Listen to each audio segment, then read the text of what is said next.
Pourquoi être membre du réseau? Pourquoi être administrateur du réseau depuis si longtemps?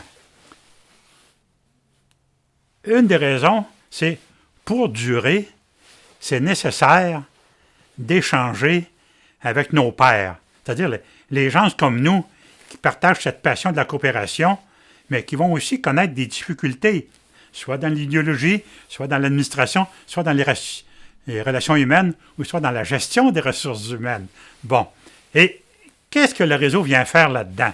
Là, on est tous au même niveau de langage. On se comprend très bien. Quand quelqu'un dit « Eh boy, on a un membre qui veut quitter, puis il veut partir avec le magot. » Là, titang! Il y a 3 nouveaux membres qui arrivent, puis on perd les pédales un peu. Et ils vont nous dire « Ah, vous autres les vieux. » Bon, voyez-vous? Mais là, maintenant, il y a du vécu, mais on a les ressources qu'on peut offrir aux coopératives membres.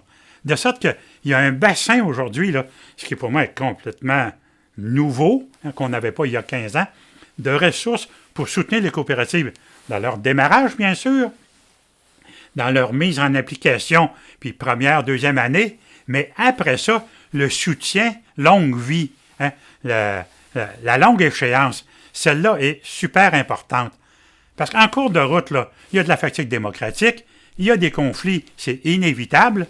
Ce n'est pas une descente en canot sur une rivière paisible, c'est une descente en rafting pas mal souvent. Bon. Fait que, il y a des ressources dans toutes sortes de domaines. Des coops qui sont performantes peuvent dire on aimerait prendre de l'expansion, mais il y a des ressources sur le réseau pour le faire.